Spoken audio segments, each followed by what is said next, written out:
नमस्कार। आकाशवाणी कटक आंचलिक संवाद पढ़ुछंती सत्यव्रत बेहुरा। मुख्यमंत्री मोहन चरण माझी भुवनेश्वर लोकसेवा भवन में आयोजित राज्यस्तरीय आंतर्जातिक महिला दिवस पालन अवसर में शक्ति आप्र आनुष्ठानिक भाव शुभारंभ करिसेंती। मुख्यमंत्री कहिसेंती एही अत्याधुनिक डिजिटल व्यवस्था महिला मानंकु तुरंत जरूरीकालीन सुरक्षा सहायता प्रदान करिवो। ଏହି ଅବସରରେ ମୁଖ୍ୟମନ୍ତ୍ରୀ ଓଡ଼ିଶା ରାଜ୍ୟ ରଣନୀତିକ କାର୍ଯ୍ୟ ଯୋଜନାର ମଧ୍ୟ ଶୁଭାରମ୍ଭ କରିଛନ୍ତି। ଏହା 2029 ମସିହା ପର୍ଯ୍ୟନ୍ତ କାର୍ଯ୍ୟକାରୀ ହେବ।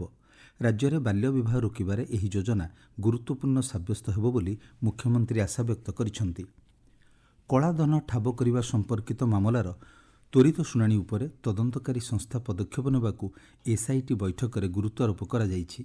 କଟକରେ ଏସ୍ଆଇଟିର ଉପାଧ୍ୟକ୍ଷ ତଥା ସୁପ୍ରିମକୋର୍ଟର ପୂର୍ବତନ ବିଚାରପତି ଜଷ୍ଟିସ୍ ଅରିଜିତ ପ୍ରସାଦଙ୍କ ଅଧ୍ୟକ୍ଷତାରେ ଅନୁଷ୍ଠିତ ବୈଠକରେ ବିଭିନ୍ନ ବିଭାଗୀୟ ଅଧିକାରୀଙ୍କୁ କଳାଧନ ସମ୍ପର୍କିତ ମାମଲାଗୁଡ଼ିକର ତ୍ୱରିତ ବିଚାର ପାଇଁ ପଦକ୍ଷେପ ନେବାକୁ ନିର୍ଦ୍ଦେଶ ଦିଆଯାଇଛି।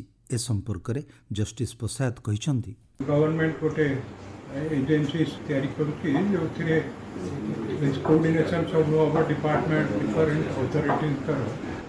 ସେଟା to certain extent it's now picking up. କାହିଁକିନା ଆମେ ଦେଖିଲୁ ଆଜି ଯେ ଓଡ଼ିଶାର ଯେତେ ସବୁ prevention of corruption act cases ହେଇଛି ଗଲା 3-4 ମାସ ଭିତରେ, ତାର ଡିଟେଲ୍ସ ଇନକମ୍ ଟ୍ୟାକ୍ସକୁ ବା ଇଡିକୁ ଦିଆହେବ। ରାଜ୍ୟର ସମସ୍ତ 30ଟି ଜିଲ୍ଲାର ଚଳିତ ବର୍ଷର ପ୍ରଥମ ରାଷ୍ଟ୍ରୀୟ ଲୋକ ଅଦାଲତରେ 1,69,024ଟି ମାମଲାର ଶୁଣାଣି ହୋଇଛି। ଏହା ସହ ଜୋରିମାନା ଓ କ୍ଷତିପୂରଣ ବାବଦରେ 179,91,43,000ରୁ ଉର୍ଦ୍ଧ୍ୱ ଟଙ୍କା ଆଦାୟ ପାଇଁ ନିର୍ଦ୍ଦେଶ ଦିଆଯାଇଛି।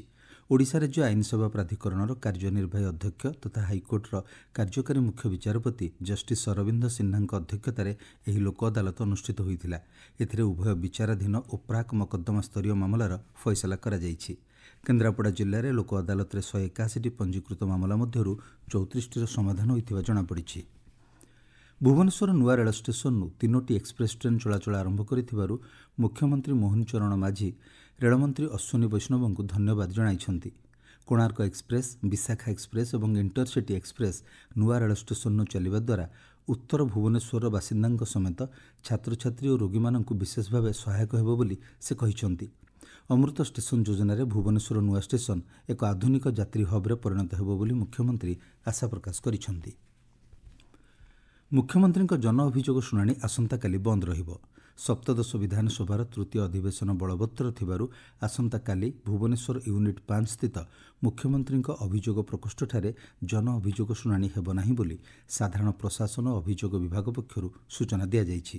ପରବର୍ତ୍ତୀ ଶୁଣାଣି ତାରିଖ ସମ୍ପର୍କରେ ସମ୍ବାଦପତ୍ର ଓ ଅନ୍ୟ ଗଣମାଧ୍ୟମ ଜରିଆରେ ସୂଚନା ଦିଆଯିବ।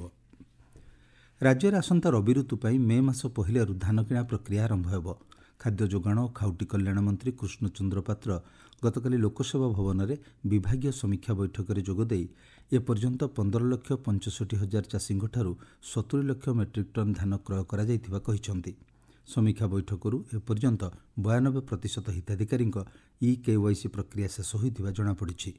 ଏହାକୁ ତ୍ୱରାନ୍ୱିତ କରିବା ପାଇଁ ମନ୍ତ୍ରୀ ଶ୍ରୀ ପାତ୍ର ନିର୍ଦ୍ଦେଶ ଦେଇଛନ୍ତି। ବାଲେଶ୍ୱର ଜିଲ୍ଲା ଭୋଗରାଇର ପୂର୍ବତନ ବିଧାୟକ ବିଜେଡିର ବରିଷ୍ଠ ନେତା ତଥା ପୂର୍ବତନ ମନ୍ତ୍ରୀ ଅନନ୍ତ ଦାସଙ୍କର ଆଜି ଭୋର ସମୟରେ ପରଲୋକ ଘଟିଛି। ମୃତ୍ୟୁବେଳକୁ ତାଙ୍କୁ 87 ବର୍ଷ ବୟସ ହୋଇଥିଲା। ରାଜ୍ୟ ଉଚ୍ଚଶିକ୍ଷା ମନ୍ତ୍ରୀ ସମେତ ସେ ଅନେକ ପଦପଦବୀରେ କାର୍ଯ୍ୟ କରିଥିଲେ। ପୁରୀ ଶ୍ରୀମନ୍ଦିର ପ୍ରଶାସନ ପକ୍ଷରୁ ରଥଯାତ୍ରାକୁ ୟୁନେସ୍କୋ ଦ୍ୱାରା ବିଶ୍ୱ ସାଂସ୍କୃତିକ ଐତିହ୍ୟ ମାନ୍ୟତା ପ୍ରଦାନ ନେଇ ପ୍ରକ୍ରିୟା ଆରମ୍ଭ ହୋଇଛି।